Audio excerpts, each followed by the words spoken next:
집이 가난해서 대학 들어가려고 하니까 아버지가 아들아 난 돈이 없다. 장학금 주는 대로 가야 되지 않겠냐. 의대에 가면 군의관을 하는 조건으로 돈을 줬어요. 그래서 할 수 없이 의대를 가요. 할 수 없이 의대를 가. 수없이. 인사할 시간도 많습니다. 여러분의 시간을 낭비해드릴 느리지만 쿨한 과학. 랩미팅입니다. 반갑습니다, 교수님들. 반갑습니다. 줄이라는 사람이 있고 줄 너무 유명하죠. 그리고 오른쪽은 켈빈이라는 사람이 있습니다. 네. 자, 줄이라는 사람은 직업이 뭐냐? 양조장 아들이었어요. 술집 아들이었어요. 근데 이 사람의 고민은 뭐냐면 술 만드는 공정을 등대하자. 요즘 대세는 전기기관이라던데.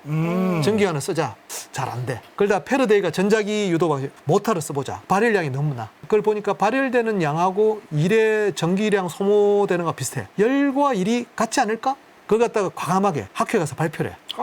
직업 양조장 주인 이러니까 사람들이 뭐야 이거 이 학교는 아무나 발표하나? 양조장 주인인데 그냥 우리가 무시하면 안 된 게 아까도 말했지만 우리 무스. 에이다 러브레이스 네. 가정교사 더 모르간이었잖아요. 네. 줄의 가정교사는 돌턴이었어요. 그냥 아무나 한 게 아니에요. 그냥 사교육은 사교육은 교육이 열성이었구나. 이 사람이 이제 발표를 하는데 너무 어떤 사람이 재밌어. 들었는데 좀 황당해. 뭐 이 또라이 같은 놈이 다 있나 했는데 그 사람 이름이 윌리엄 톰슨이라는 사람입니다. 윌리엄 톰슨이 이름이 나중에 켈빈이 돼요. 그렇군요. 근데 이 사람이 이제 저 사람 좀 막무가내다. 학교 끝나고 이제 방학이 됐어. 알프스로 놀러 간 거죠? 놀러 갔지. 놀러 갔는데 이제 저기 폭포를 봤어. 폭포를 봤는데 웬 남녀가 폭포 아래에서 온도를 재고 있어. 막 이렇게. 가만히 가보니까 줄이야, 줄. 이 여자는 뭔가 했더만 신혼여행 왔대, 신혼여행. 그때 그 온도계 짊어지고 그러니까 줄은 또 사업가니까 좀 약간 공격적이잖아요. 그러니까 와이프가 한숨을 쉬면서 이야기하는 하소연을 하는 거죠. 이 거의가 빡쳐가지고 학교 가서 무시당하니까 온도계 정밀도를 더 올려서 재보자는 거예요. 그러니까 윌리엄 톰슨 선생이 이럴 게 아니고 좀 차근차근하게 이론적으로 가야지. 이렇게 실험을 갖다 좀 차근차근 하자고 그래서 실험하고 편지를 보내면 그 윌리엄 톰슨 교수가 잘 설명을 해요. 윌리엄 톰슨은 8살 때 대학 갔다고 그러죠? 첫 논문이 뭐 12살인가 그러지 않나요? 그런 게 가능해요? 최연소로 대학 들어가고 논문 썼던 사람으로 기네스북에 그때 당시는 와. 그랬던 사람이에요. 그 실험을 해서 보내면 윌리엄 톰슨이 또 해수면 또 줄이 또 실험을 보강하고 그렇게 해서 연력학 이론이 만들어집니다. 이 연력학 이론에서 되게 중요한 법칙들이 나와요. 그 중에 하나 뭐냐면은 아까 말씀드린 그 사디카르노 이론이 네. 칼로릭 이론이라는 걸 했어요. 칼로릭. 열이라는 거는 그 칼로릭이라는 유체다. 그래서 우리가 칼로리라고 하잖아요. 이 이론을 처음 낸 사람이 라부아지에야 또. 그러니까 사람들은 그 정설로 믿었던 거예요. 근데 이제 요 이야기를 하면 말이 안 되는 거야. 일을 많이 하는 칼로릭이 있었어. 일을 했어. 그러면 일을 적게 하는 칼로릭으로 바뀌었을 거잖아요. 네. 그렇게 중간에 일이 나와. 근데 요 놈도 열이라면 요 놈도 칼로릭이잖아. 그러면 칼로릭이 여기서 유지되는데 옆에 있는 놈들 칼로리라면 질량 보존의 법칙에 위배돼요. 따르면 열과 일이 같다며. 그럼 질량 보존의 법칙 안 맞잖아요. 근데 그걸 갖다가 이제 점점 더 이론적으로 규명을 해주면서 서서히 윌리엄 톰슨이 무너뜨립니다. 그 첫 번째가 이 두 사람의 콜라보로서 줄 톰슨 이펙트라는 게 나옵니다. 제가 기계학원에서 배울 때 그 톰슨이 켈빈인지 몰랐어요. 줄 톰슨 이펙트는 뭐냐면은 이게 어떤 유체가 압축을 잘하고 있다가 네. 좁은 노즐에서 휙 팽창하면 온도가 팍 낮아져요. 그쵸. 이게 냉장고입니다. 그러니까 냉매 압축과 팽창기를 통하면 온도가 확 낮아져요. 그 두 사람의 콜라보로 만들어져. 이 줄 톰슨 이펙트 말고 그러면 이 켈빈은 왜 이름이 켈빈일까? 그렇죠. 윌리엄 톰슨은 뭘로 유명하냐면은 해적 케이블을 만들어요. 패러데이의 전자기도로 사뮤엘 모스가 전신을 만들었잖아요. 근데 해적 케이블로 연결하다 보니까 너무 멀어가지고 저항이 커서 절연 때문에 잘 연결이 안 돼요. 네. 그 문제를 해결하신 분이 윌리엄 톰슨. 아니, 해적 케이블이 언제부터 있었는데요? 1800년대 이때. 진짜로요? 네. 대서양 횡단 해적 케이블을 완성하신 분. 그게 국가 영웅이었던 거예요. 그래서 로드가 됩니다. 로드. 이제 호칭을 불러야 되잖아. 네. 우리 충무공처럼. 근데 이 사람이 취미가 요트야. 요트인데 이제 글래스고 대학 교수거든요. 애덤 스미스, 조지프 블랙, 제임스 와트 다 글래스고 대학. 거기에 켈빈이 나중에 후배로 들어갔는데 이 글래스고 대학에 흐르는 강 이름이 켈빈 강이에요. 충격적인 건 1800년도에 해적 케이블이 있었다는 게 네. 충격이고. 그래서 이분이 요트가 취미라서 나중에 보면 헬름 홀저를 요트에 태워주고 여행시키고 막 이러거든요. 홀즈가 여기서 나와요. 둘이 친구예요. 위는 오리거든요. 네. 밑에는 고무보트예요. 속도와 크기가 다르잖아요. 네. 근데 물살을 가르는 각도는 똑같습니다. 그러네요. 저 벌어진 지구상이면 각도가. 똑같아요. 19.28도 똑같습니다. 전 지구상 똑같아요. 이것을 그래요? 증명하신 분, 켈빈. 그래서 저 각도를 켈빈 앵글이라고 합니다. 비점성 이론으로 풀면 돼요. 자, 요런 시대들이 이제 조금 지나가면서 연력학이 이 칼로릭이 이제 부서지기 시작하잖아요. 이 칼로릭이 부서지는 아까 열과 일의 동등성, 이게 되면서 이제부터 엔트로피라는 개념이 이제 들어와야 됩니다. 그 천문학에도 켈빈 헬름홈츠 타임스케일이라고 있거든요. 있어요. 그러니까 별이 복사열을 에너지를 내면서 다 소모됐을 때 얼마만큼 걸릴까 구하는 시간이 있는데 지금 생각해보니까 그 켈빈과 그 헬름홈츠가 둘이 아주 절친. 자, 이제 이 다음 1830년 다음에 하나의 분기점. 이 음악 아시나요? 알죠. 이건 라데츠키 행진곡이거든요. 라데츠키가 오스트리아 장군인데 이 사람이 혁명군을 진압한 장군입니다.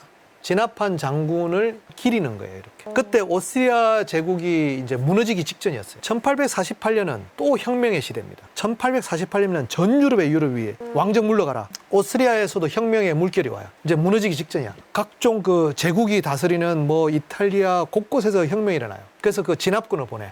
그 진압군이 라데츠키 장군이에요. 무사히 진압을 하면서 오스트리아 합스부르크 제국이 생명을 연장하고. 그게 요한 스트라우스 1세가 국민음악가. 근데 문제는 아들 요한 스트라우스 2세는 혁명 지지 모임을 하다가 잡혀가. 아버지하고 아들이 이게 노선이 달랐구나. 노선이 달랐어. 근데 이제 아빠 찬스로 풀려나죠. 그다음 불타바 강변. 저기 까를교가 있고 저 위에 이제 프라하 성이 있거든요. 네. 거기에 이제 스메타나 기념관이 있고 스메타나 동상이 있습니다. 네. 이 양반도 음악가였는데 혁명에 빠져가지고 카를교에 가다 대포를 설치하고 왕정 물러가라. 체코도 그때 합스부르크 왕가의 일가였거든. 그 대포를 설치했던 그 카를교를 바라보는 스메타나. 저런 데 가서 저런 이거 데리고 계속 사모님이 찍으신 거죠? 같이 가면서 찍고 있어요. 와. 이호 교수님. 나 미쳐버리겠네. 이호 교수님이 폭포 아래에서 온도 재는 커플과 뭐가 다르냐고 지금 이게 여기 미쳐. 죄송합니다. 무리를 이렇게 해서. 여행 갔는데 여행 갔는데 전 유럽이 이렇게 이제 혁명이 됐잖아요. 이때 나온 책이 공산당 선언입니다. 하나의 유령이 유럽을 배회하고 있다. 공산주의라는 유령이. 이걸 나중에 르몽드가 나중에 패러디하죠. 1980년에 하나의 유령이 전 유럽을 배회하고 있다. 포스트 모더니즘이라는 유령이. 독일에서도 혁명이 일어나서 폭동을 일으켰던 바그너는 거의 죽을 뻔했어요. 네. 잡혀 들어갔던 상당수가 거의 죽었고 자기는 무사히 탈출했고 그때 역시 그 좌파 운동가를 좀 아시는 바쿠닌이라는 사람이 있습니다. 그 러시아 혁명가. 바쿠닌하고 같이 무장봉기를 했어요. 이 두 사람이 연주했던 게 베토벤 구병교향곡. 우리가 알고 있는 베토벤 구병교향곡을 우리가 알고 있는 스타일로 최초로 연주한 사람 바그너. 진짜로? 그때 바쿠닌이 무대에 올라서서 껴안고 막 소리쳐요. 이 위대한 음악은 인류 문명이 멸망하더라도 베토벤 구병교향곡은 지켜야만 한다. 그러니까 실제로는 베토벤 구병교향곡은 굉장히 혁명적인 내용인데 우리는 좀 잘못 알고 있는 내용들이 좀 있죠. 9번이 합창인가요? 합창교향곡. 네. 가사를 나중에 이제 베토벤이 바꾸긴 했는데 원래 가사가 되게 혁명적이에요. 거지가 왕이 된다. 그래서 우리 모두가 형제가 된다 이렇게 이야기하거든요. 귀족들을 죽이고 뭐 아무튼 간에 요 독일도 혁명에 그거 됐는데 꼭 혁명이 좋은 것은 아니라고 생각하시는 또 분도 계셨어요. 그 중에 하나가 마그누스라는 분이십니다. 이분도 되게 유명하신 분이시고요. 이분이 되게 중요한 거는 뭐냐면은 1848년 혁명이 중요한 거는 이때 전 유럽의 혁명이 되면서 소위 말하는 진보 운동, 프랑스 혁명의 사상이 자유평등 방위가 다 퍼졌겠죠. 그 중에 가장 큰 혜택을 본 사람들이 유대인들입니다. 유대인들이 해방이 돼요. 유대인들이 사실은 그 천민 집단에 살았거든요. 천민 집단에 살았던 유대인이 처음으로 해방된 게 이 프랑스 혁명 때입니다. 그 아이작 디스레일리라고 해서 벤자민 디스레일리의 아버지인데 이 사람은 유태인 역사가예요. 수천 년의 유태인 역사에서 특별히 기억해야 될 천재나 재능을 지닌 사람이 없다. 이게 19세기 중반까지 이야기예요. 유태인은 원래 천재들이 나오는 민족으로 알고 있잖아요. 유태인 스스로는. 그래서 보면 셰익스피어의 희곡 베니스 상인, 샤일록이 유태인 상인이잖아요. 네. 가장 멍청하고 돈만 밝히는. 그때까지 볼테르 이런 사람들은 다 유대인을 비웃어요. 그런데 이때 유대인이 금융자본을 가지고 있었거든요. 네. 그게 해방이 됩니다. 그러니까 돈을 받고 거래하는 거는 되게 천대시 받는 거였어요. 원래가 기독교에서는. 이때는 자본주의 사대가 퍼지잖아요. 그리고 군대가 돈이 필요하잖아요. 정기기관을 설치하려면 돈을 대출받아야 되잖아요. 그래서 금융자본이 성장합니다. 이때 또 나온 사람이 골트만하고 삭스라는 사람이 있어요.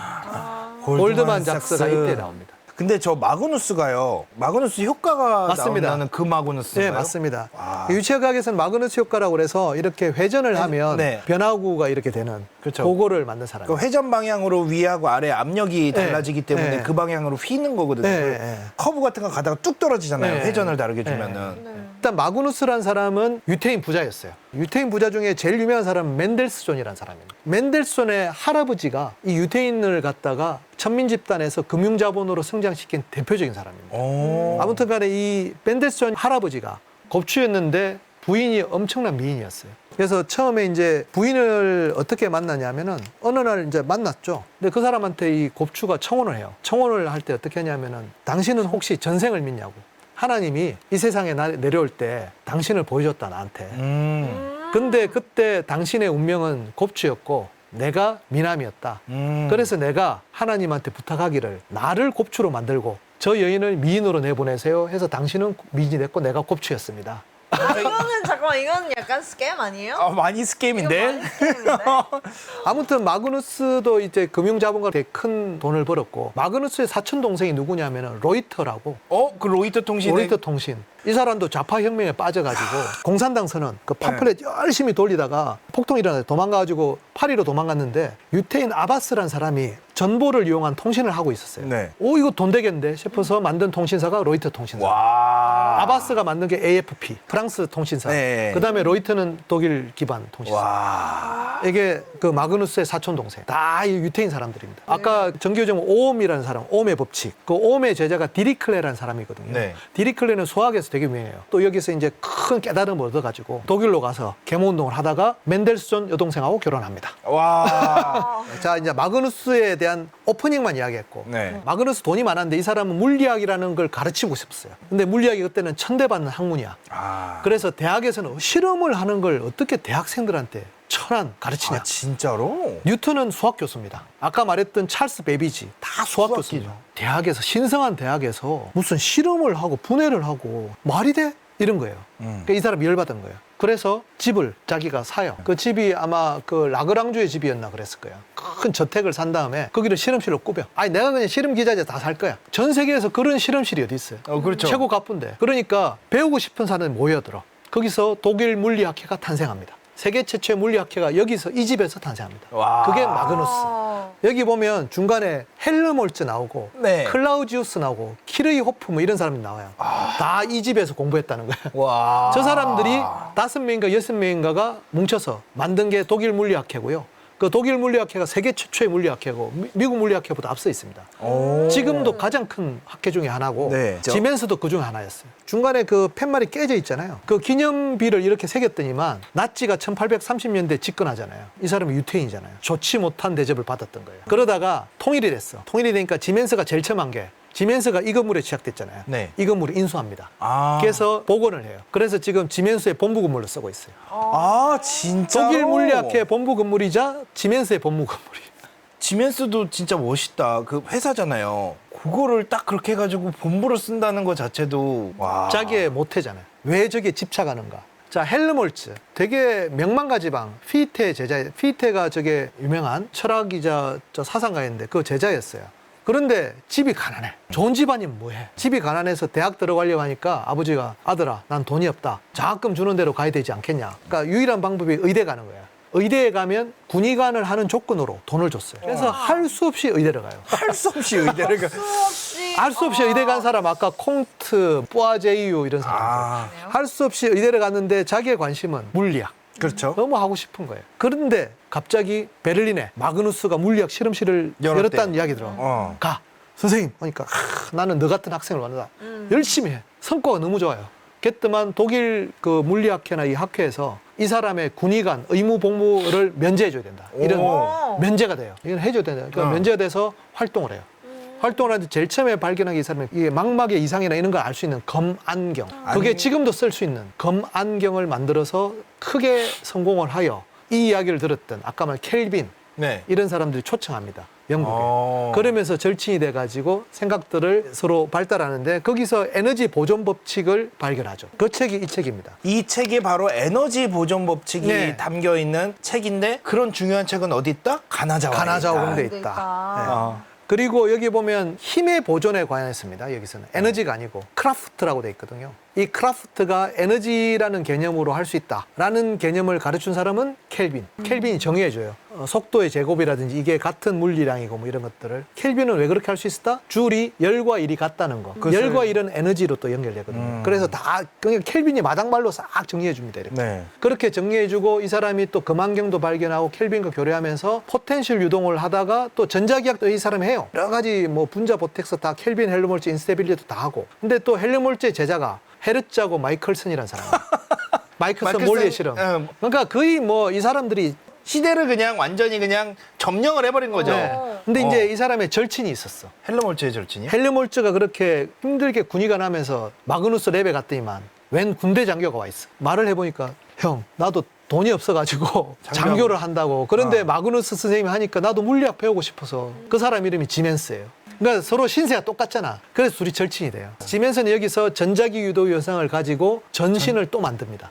그래서 전신을 개발해서 전기회사로 한 거예요. 정말 유명한 전자전기 관련 회사죠. 전자기 유도 현상으로 발전기도 만들고요. 그 다음에 전보를 이용해서 크림 전쟁에 큰 돈을 벌고, 그 다음에 결정적으로 나중에 또 제가 설명하겠지만 렌트겐의 엑스레이를 상용화시킨. 그래서 지멘스는 지금도 영상의료기계에서 엑스레이, MRI, CT, 선두를 한 번도 뺏기지 않았습니다. 와. 지난 100년간. 이 회사가 시작될 수 있었던 그 공간이 바로 저 건물이니까. 저 공간이다. 그러니 또 독일 물리학회는 자본에 종속되는 거 아닌가 성명서도 발표했어요. 그래서 어떤 같이 살고 있다는 것 같아요. 진짜 멋있다. 이거 제가 이제 찍은 동영상인데요. 푸코의 진자. 네, 프랑스의 판테온이라고 있습니다. 네. 소르본노 대학 맞은편에 딱 보이십니다. 판테온은 유명한 프랑스의 국립묘지 같은 데죠. 그쵸. 그게 지하고 1층에는 지금 혁명광장인데 잘 모르세요. 저 뒤에 보면 저 동상 같은 거 있잖아요. 네. 저게 보면 프랑스 혁명을 기념하는 것들이에요. 뭐 여기에다 그러면 왜 푸코는 실험을 했을까? 이게 어떻게 보면 신전일 수도 있고 프랑스 혁명 모든 것을 극복하는 거는 신비주의에 대한 극복이었던 거예요. 지구가 돈다는 것을 최초로 실증한 거지 않습니까? 지구가 돈다는 간접 증거밖에 없었어요. 최초의 직접 증거인 꼬리올리 운동을 이용한 건데 푸코의 진자는 지금도 보면 모든 천문대에서 반드시 설치해야 돼. 지구가 돈다는 걸 유일하게 볼 수 있는 방법이기 때문에 이 신비주의를 극복하는 푸코의 진자가 되게 중요하다는 것들을 혁명 정신이 살아있는 판테온에 넣었다는 것도 혁명의 시대에 낭만과 어울리는 어떤 과학의 하나의 철학을 볼 수 있다고 생각됩니다. 네. 이 지하에 여러 사람이 있거든요. 그 중에 이제 제가 제일 존경하는 작가가 빅토르 위고예요. 판타레이 제일 처음 시리즈에 나왔던 책이 건물을 죽이리라. 노틀담 드 파리. 그러니까 파리의 노트르담. 그것도 빅토르 위고고. 오늘 이야기했던 레미제라블도 빅토르 위고고. 그런데 그 밑에 희미하게 있는 게 있어요. 거기가 알렉산드 듀마입니다. 저기 있죠? 알렉산드 듀마 왜 흐리냐면은 빅토르 위고하고 에밀 졸라는 묻힌 지가 오래돼가지고 먼지가 쌓여서 보이고요. 알렉산드 듀마는 2002년에 묻혔어요. 알렉산드 듀마하고 빅토르 위고는 동갑내기입니다. 근데 왜 이렇게 늦게 묻혔어요? 흑인이에요. 흑인 혼혈이면 정확합니다. 몰랐어요. 그러니까 약간 말은 자유평등 박애인데 애매한 거죠 이게. 그런데 이렇게 흑인으로서 차별받은 또 다른 문인 푸시킨이라는 사람이 있습니다. 흑인 혼혈인데 똑같이 결투하다 죽었던 우리 갈루아. 네, 갈로. 결투하다 죽어요. 부인이 절세 미인이에요. 근데 부인에 대한 안 좋은 이야기가 퍼뜨려지는 걸 보고 못 이겨가지고 당테스라는 프랑스 장교랑 푸시킨이 결투를 합니다. 패는 칼보다 강하다? 안 강합니다. 죽어요. 죽었어요. 근데 사실은 그 사람도 갈루아는 어떤 음모에 휘말려서 결투를 할 수밖에 없는 상황으로 갔다고 저는 믿고 있어요. 네. 많은 사람들이 그렇게 생각해요. 똑같이 푸시킨도 공화주의자였거든요. 왕정에 반대하던. 그래서 어떤 왕실의 어떤 음모에 의해서 결투로 몰렸다는 말이 많습니다. 알렉산더 듀마는 사실은 빅토르 위고하고 똑같이 낭만주의 선봉에 섰던 사람인데 132년이 지나서 2002년에 묻혔다. 빵떼옹이 위에는 프랑스 혁명을 상징하고 푸코의 진자까지 하다가 딱 지하 묘소에 가보면 약간의 그 빛과 그림자 같은 거를 볼 수 있다는 것도 여러분들 아주 좀 좋을 것 같습니다. 우리 네. 이제 맥스웰 이야기를 잠깐 맥스웰 선생님도 오류에 오류를 빠지다가 뭐 점탄성 유체까지 선잖아요. 왜냐하면 그렇죠. 이분은 또 스토크스를 존경하셨거든요. 네. 우리 스토크스 선생님이 저렇게 광행차 이론을 설명하는데 노력하니까 나도 일조를 해야 되겠다 싶어가지고 한 거예요. 점탄성 유체는 나중에 이제 저 고분자 역학에 많이 쓰이긴 해요. 네. 아무튼 이 맥스웰 선생님이 가장 유명한 건 아무래도 우리가 알고 있는 것처럼 맥스웰 방정식. 그렇죠. 페르데이 선생님은 전자기 유도 현상을 발견했으되 수학 방정식은 하나도 모르셨죠. 그것을 수식으로 표현한 인물. 그렇죠. 바로 맥스웰이죠. 맥스웰 선생님입니다. 네. 근데 맥스웰 선생님은 어떻게 전자기 방정식을 만들었는가? 화면을 다시 보시면 첫 장면이 Theory of Motion of Incompressible Fluid. 비압축성 유동에 네. 대한 방정식에서 전자기 유도 방정식이 유도됩니다. 이게 왜 되냐면은 속도 포텐셜이라는 걸 우리가 쓰거든요. 네. 어떤 우리가 중력 포텐셜 할 때 중력의 뭐 지오이드 이런 것처럼 중력 포텐셜은 고도에 따라서 포텐셜이 이제 달라지는 거죠. 그러면 포텐셜의 수직 방향으로 운동을 합니다. 그렇죠. 낙하가. 네네네. 속도 포텐셜도 마찬가지예요. 속도도 포텐셜이라는 표현을 쓰나요? 씁니다. 그래요? 유체에서는. 그걸 처음 하신 분이 아까 말했던 달랑베르라는 분이세요. 자, 그게 맞다면 전자기도 포텐셜이 있죠. 그렇죠. 전압 포텐셜의 수직 방향으로 전류가 흐르잖아요. 네. 그겁니다. 유체 방정식 그걸 이미 쓰고 있었어요. 유체 저항을 리지스탄스라고 하잖아요. 네. 전자기도 리지스탄스라고 부르죠. 전류와 자기 자속을 플럭스라고 하잖아요. 네. 그 원래 유체 용어였어요. 대표적인 게 프린키피아에 보면 미분 방정식하는 미분의 양을 유율이라고 부르거든요. 그걸 갖다가 이 사람이 플룩시온이라고 부릅니다. 플룩시온이 뭐 플럭스라는 유체 유량에 대한 어떤 단위를 단위. 말하는 거죠. 그러니까 다 유체 방정식이 어떤 거예요. 네. 근데 사실은 지금의 교과서는 반대로 가르칩니다. 네. 자, 이렇게 접근하는 것, 어떤 방정식과 물리 현상의 비슷한 현상을 다른 방정식으로 차용할 수 있다. 이걸 우리가 유사성이라고 합니다. 우리 안될과학 지나시면 뿌앙카레 추측 푸는 거, 네네. 거기 나와요. 밀레니엄 문제. 그렇죠. 밀레니엄 근래 문제. 유일하게 풀린 게 뿌앙카레 추측이거든요. 그렇죠. 그걸 어떻게 푸냐면은 페렐만인 분이 토폴로지라는 학문이었는데 그게 약간 기하학과 관련된 건데 이 사람이 뭘로 푸냐면 리치 유동이라는 유체 방정식과 엔트로피 연력학 방정식을 결합해서 풀어요.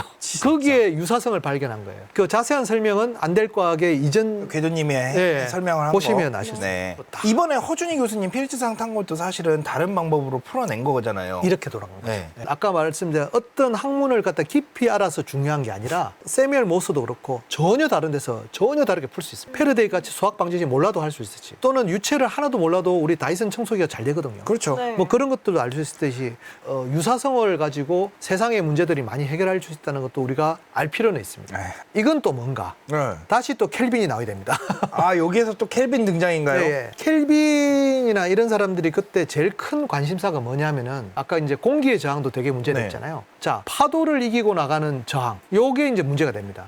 자, 이제 석탄을 떼서 전기기관에 가요. 범선은 바람으로 가죠. 바람으로 갈 때는 그냥 바람이 안 불면 섰다가 바람이 불면 가면 돼요. 그렇죠. 자, 석탄을 떼어서 가는데 석탄이 다 되면 어떻게 해요? 더 이상 갈 방법이 없. 망망대해에 서 있어야 돼요. 조류로 가는 거죠. 처음에는 걱정해서 이제 돛대도 달고 그래요. 네. 근데 마냥 그렇게 할 수가 없잖아요. 연비가 중요합니다. 적절한 연료를 해야 되고 그다음에 항구를 개발해야 돼요. 그래서 그때부터 개항을 시킵니다. 아. 서구 열강들이 왜 개항을 시키냐면 중간 기착지가 필요해요. 자, 그러면 유체 저항이 그 기름 먹는 거와 관계 있잖아요. 그렇죠. 그걸 그렇죠, 분석을 해야 돼요. 네. 근데 잘 안 맞아, 실험하고. 그 유체 저항위원회에 켈빈이 있었고, 왜냐면 자기 요트 침이니까. 네. 거기에 결정적으로 기여한 윌리엄 프루드라는 사람이 있습니다. 네. 프루드라는 사람도 옥스포드 출신인데 이 사람은 어떤 생각을 했냐면은 우리가 이제 배를 갖다 설계하면 위에처럼 유선형으로 예쁘게 설계하면 된다고 다들 생각했어요. 배 밑바닥이 저렇게 유선형으로 예쁘게 되면 물을 잘 헤칠 거라고 생각했던 것 같아요. 그런데 프루드는 다르게 생각했어요. 밑에처럼 저 앞이 뭉툭하잖아요. 뭉툭한 게 맞다고 생각했어요. 백조가 그렇게 생겼어요. 저렇게 보면 켈빈 앵글이 무조건 생겨요. 어떤 모양이 되더라도 무조건 파도는 생겨요. 파도는 생기는데 제일 중요한 거는 그 파도의 물결이 적게 일어나는 게 중요하죠. 그렇죠. 아, 네, 네, 적게 네. 일어나려면 저렇게 뭉툭한 게 좋아요. 상식과 반하죠. 근데 가만히 호숫가에 보니까 백조가 그렇게 하는 거예요. 백조가 요 고리가 이렇게 있고 앞이 뭉툭합니다. 그러니까 저항을 줄인다는 생각에서 실험을 해보니까 그게 맞아. 작은 배들은 위에가처럼 저렇게 유선형으로 돼 있어요. 유원지의 보트들은 네. 위에처럼 저렇게 돼 있어요. 근데 큰 배들은 앞이 저렇게 뭉툭합니다. 저거를 저렇게 작은 사이즈로 실험을 했다고 해서 그 큰 거에 무조건 적용이 당연히 안 맞죠. 당연히 안 맞아서 이 사람이 그 실험을 성공시킨 거예요. 상사 법칙이라는 게 있습니다. 100m짜리 배가 있어요. 네. 100m짜리를 1m로 줄였어. 그럼 100분의 1을 줄였을 거잖아요. 그렇죠, 그렇죠. 자, 그러면 그 움직이는 속도는 어떻게 해야 될까요? 그거는 그냥 그 리니어하게 100분의 1이 아닌 거죠. 아니죠. 그걸 갖다 유도합니다, 이 사람. 그게 후르드 수라는 게 있어요. 100분의 1이 아니고 전혀 다른 숫자로 바뀔 거예요. 포아제 유동도 그렇지만 유체 유동이라는 거는 크기를 줄인다고 해서 똑같이 비례해서 줄지 않아요. 그걸 갖다가 유도한 사람이 이 프루드란 사람. 그래서 수조 실험이 가능해요. 수조 실험을 맞추니까 그게 딱 맞아. 그러니까 100m, 200m짜리 배를 만들 수가 있었던 거예요. 그게 아니었으면 만들어봐야 알잖아요. 근데 가다가 뭐 앵꼬 나면 어떡해. 그걸 하신 분이 프루드란 사람이에요. 프루드 수는 되게 유명하고요. 조선공학 하는 사람은 켈빈 앵글하고 프루드 수는 필수적입니다. 아까 비점성 이론으로 파도가 만들어진다고 제가 말씀드렸잖아요. 네. 비점성, 점성은 없는데 그 저항은 어디서 나오냐? 파도 때문에 나와요. 자, 그래서 이걸 이제 확장한다면 수영장에 레인이 왜 있을까? 내가 만드는 파도가 옆 사람을 방해한다. 방해하자. 그렇지만 완벽하게 없앨 수는 없기 때문에 앞에 가는 사람이 유리한 거죠. 네. 그럼에도 불구하고 제일 구석탱이에서 했던 박태환이 항상 우승했다는 건 대단한 거예요. 자, 그래서 조선 사람이 영국에서 어디까지 갔는지 한번 보시죠. 2012년 런던 올림픽 개막식입니다. 셰익스피어 희곡 템페스트 한 대목입니다. 자, 영국인이 투표로 뽑은 존경하는 사람 1위가 누굴까요? 윈스턴 처칠. 그렇겠죠. 2위가 이 사람입니다. 아, 셰익스피어도 아니고 뉴턴도 아니고 올림픽에 나왔잖아요. 영국이 가장 존경하는 사람이 엔지니어라요. 그러네요. 근데 이 사람이 대형 배를 계속 만듭니다. 그래서 영국 산업혁명의 상징이에요. 근데 드라마틱한 게 이 사람 아버지가 어떤 사람이냐? 아버지가 공학자거든요. 프랑스 사람이에요. 군 장교였어. 근데 이 사람이 또 왕당파야. 근데 역시나 프랑스 혁명이 일어나니까 애인이 또 영국인이야. 둘이 탈출하자라고 결심하는 순간 잡혔어. 애인만. 혼자만 탈출에 성공해서 무조건 미국으로 일단 가서 이제 사태를 보고 있는데 자기가 공학은 좀 아는데 영국에 네. 도르래가 돈이 된다는 이야기를 듣고 영국의 런던에서 사업으로 성공을 합니다. 그때 잡혀간 부인이 풀려나요. 그래서 고향인 영국으로 왔는데 런던에서 우연하게 만나. 우연하기보다는 뭐 여러 가지 뭐 이렇게 수소문되게 만나. 그렇게 해서 결혼해서 낳은 아들이 이 브루넬입니다. 그래서 아버지는 프랑스 출신이잖아요. 당연히 우리 아들이 에콜 폴리테크니크 가야지 했는데 입학이 허용되지 않았어요. 외국인이. 브레게라는 시계 장인한테 또 배워요. 그리고 아버지와 함께 성공한 게 템즈강 지하를 뚫으면서 영국의 전설적인 그 공학자로 답니다. 그 다음에 도전한 게 아까 프루드의 실험이 성공하니까 큰 배를 계속 이렇게 만들어서 그 배를 가지고 전 세계를 배를 한 번 타면 뉴질랜드가 식민지였잖아요. 그걸 왔다 갔다 할 수 있는 전 세계 일주할 수 있는 배를 만든 겁니다. 이 사람도 또 엄청난 야망가라. 또 맨델스존하고 친해요. 맨델스존하고 피아노 치고 놀고 그리고 같이 놀았는데 같은 여자를 또 좋아했어요. 또 드라마를. 네. 근데 그 여자가 선택한 사람은 브루넬이 되게 유명한 셰익스피어 애호가였거든요. 그래서 이제 셰익스피어 희곡 중에 한 대목을 이렇게 이야기한 거는 브루넬이 셰익스피어 애호가였고 그다음에 이 대목이 템페스트의 한 대목이거든요. 두려워하지 말라. The isle is full of instrument. 인스트루먼트 여기서 중의적이에요. 악기이기도 하고 기계이기도 하고. 이 대목을 잘 모르면 이 장면을 참 이해하기 힘든데 이 영국인이 존경하는 이 브루넬은 큰 배를 만든 사람이고 그게 되려면 아까 상사 법칙이 가능했다는 거. 그리고 이 브루넬과 결혼한 네. 그 여인의 아버지가 윌리엄 호슬리라는 사람. 그 사람이 또 음악 애호가여서 맨델스존의 한여름밤의 꿈을 처음 초연하도록 만드는 사람이고 그 사람하고 또 다른 사람이 만든 게 로얄 아카데미 뮤직이라고 영국의 또 그런 단체를 만들어서 그 사람들이 의뢰한 곡이 합창교향곡이고 베토벤의 합창교향곡은 영국의 음악 애호가 그룹에서 의뢰한 겁니다. 쭉 이렇게 연결되는 이 낭만의 시대가 되겠습니다. 자, 그래서 이 큰 배가 어디까지 가는지 그 다음 장면에 한번 보시죠. 결국 이거거든요. 이 네메시스는 너무 유명하죠. 아편전쟁. 이 전기선 하나가 압도합니다. 전기선에 도착하기 전에 이미 영국의 군함들이 상선들이 와서 공격했으나 범선 대 범선끼리는 다 버텨요. 이 딱 한 대가 저 전기관이 60마력짜리 2개 있었어요. 60마력 2개면 120마력이잖아요. 네. 지금 아반떼 한 대가 120마력이거든요. 그 아반떼 한 대가 청나라를 무너뜨리게 됩니다. 그런데 아예 상대를 할 수가 없었다. 상대를 할 수 없는 게 몇 가지가 있는데 속도를 따라갈 수가 그렇죠. 없어요. 저게 생각보다 작은 배예요. 굉장히 빠르고 원래는 큰 배가 속도가 빨라야 돼요. 돛을 크게 달아야 되니까. 그렇죠. 근데 작은 배인데 속도가 빨라. 작은 배인데 가벼워. 그러니까 수심이 얕은 데도 다 가. 원래 큰 범선들은 그런 배는 강을 거슬러 올라가면 안 돼요. 강을 거슬러 와서 힘도 좋으니까 대포를 막 쏘면서 쫓아갈 방법도 없고. 네. 근데 강물이 얕은데 속수무책인 거예요. 그러니까 그냥 당하는 거예요, 그냥. 일방적으로 당했어요. 저 120마리 저 하나로. 그게 아까 말했던 이잠바드 브루넬. 영국의 산업혁명이 배를 가지고 어떻게 전 세계에 유린했는지를 보여주는 게 되겠습니다. 요 네메시스까지만 해도 네. 아까 보면 외륜선이라고 해서 여기에 큰 바퀴가 돌아가거든요. 그 브루넬의 큰 역할 중에 하나가 스크루를 만들었다는 거죠. 저 외륜선을 스크루로 바꿨다는 그런 것도 있고요. 자, 그래서 이 사람들이 양이들이 조선까지 들어옵니다. 그렇죠. 이게 병인양요가 1866년 때거든요. 그때 쥐베르라는 이걸 갖다가 어느 신문에서 쥘베른으로 잘못 설명했는데 근데 그거는 너무 다르잖아요. 너무 다르고 쥘베른이 아니고 쥐베르고요. 이 사람은 화가인데 군대랑 같이 들어와요. 왜 그러냐면은 해안선을 갖다 조사하려면 사진기가 일반화되지 않았거든요. 네. 그걸 갖다가 이 양반이 화가로 그림으로 다 남겼어. 그 그림으로 남긴 것들 중에 기록들이 우리가 참고할 기록이 많은데 특히나 일기처럼 많이 썼어요. 제일 위에 있는 게 시파와 벽파가 있. 제가 저 원문을 봤거든요. 네. 진짜 시파와 벽파라고 돼 있어요. 1866년에 우리나라 정치를 정확하게. 그러니까 와. 자기가 프랑스 정치하고 비교해요. 자유주의와 보수주의 대립과 같다. 그걸 정확하게 기록하고 중간에 보면 고유한 문자가 있다. 그걸 갖다가 프랑스 군인이 기록한 거예요. 지금. 제일 마지막이 대단한 건데 아무리 가난한 집이라도 어. 집안에 책이 있다는 사실이다. 그러니까 약탈을 했는데 아무리 초라한 집인데 정확하고는 영어로는 HUT 오두막. 우리 초가집이 오두막이잖아요. 네, 그렇죠. 자기가 볼 때는 원시인들 막 운막 같은데 털러 갔더니만 방마다 책이 있는 거예요. 그때는 서당이 많이 인쇄 문화가 우리가 조금 안정화됐던 시기입니다. 그래서 이 사람이 놀랍게 보는 게 글자를 모르면 무시를 받더라는 거예요. 그러니까 사람들이 글자를 배우기 위해서 노력하는 모습들이 보인다는 거예요. 자기가 반성을 해요. 프랑스에서 프랑스의 이야기를 해주면 그때 프랑스 문맹률이 엄청 높았어요. 프랑스의 그 밀레 그림 같은 거 보면 너무나 농부들이 가난하게 책 한 권도 없이 그냥 성경책도 제대로 못 읽는 거예요. 근데 조선에 오두막인데 다들 책을 읽고 있고 그런 이야기를 했던 거죠. 인사할 시간도 많습니다. 여러분의 시간을 낭비해드릴 느리지만 쿨한 과학. 랩미팅이었습니다. 감사합니다, 교수님들. 감사합니다.